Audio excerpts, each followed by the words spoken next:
سەرهەڵدانی حاڵەتەکانی بیری تونڕەوی بە ڕێبەرایەتی گشتی ئەوقاف و کاروباری ئاینی گەرمیانی ناچار کرد دیدارێک بۆ ڕوبەڕووبوونەوەی ئەو حاڵەتانە ڕێک بخات. من باسی سنووری گەرمیانێک لە گەرمیانە دوو گروپ هەیە، دوو جۆر بیرکردنەوە هەیە و بیرکردنەوەی تونڕەوی لەم سنوورەمانە خەریکە سەرهەڵدا.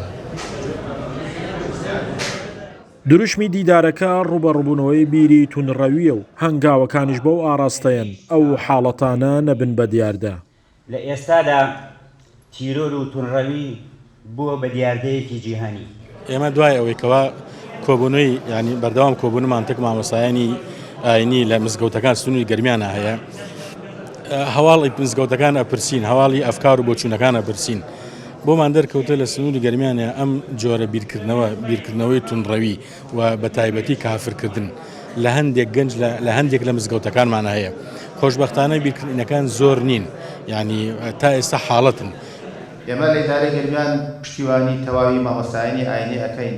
ئەو کەسانەی حاڵەتەکانی بیری تونڕەوی بڵاو دەکەنەوە دوو ڕێگایان گرتووەتە بەر. ڕێگای یەکەم حرەمی مزگەوتەکانە و ڕێگایەکی تر بەکارهێنانی تۆڕە کۆمەڵایەتیەکانە.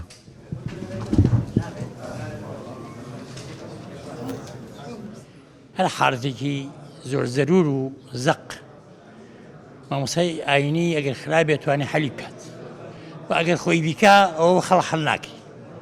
بۆیە ئێمە پێشکی لەم دانیشتانە بۆیە واقعین خۆمان بیرۆکەی تنڕەوی لەناو خۆمانە نێولین کە بەڕاستی مامۆستای ئاینی تنڕەوی بکات ئیترە بە خەڵ چۆن بڵێ وەکو لە مۆعیزەکەیش ماوتم چۆن بڵێ بە خەڵ تنڕەوی مەکە.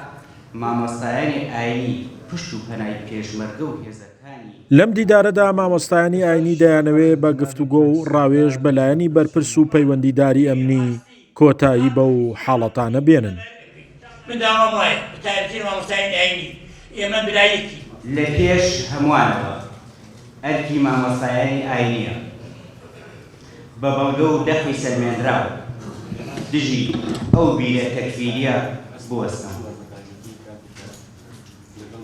کە دەبینن زۆرترین ڕق و کینەیان بەرامبەر خودی مامۆستایانی ئاینی و دژی ئاشتی کۆمەڵایەتی نێوان ئاین و ئامزاکان ئاین زادن.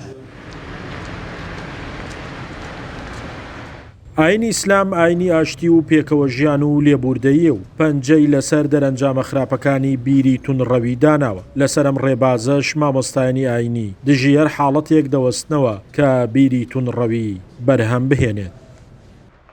شاخەوان محەممەد، کورسات نیوز، کەلار.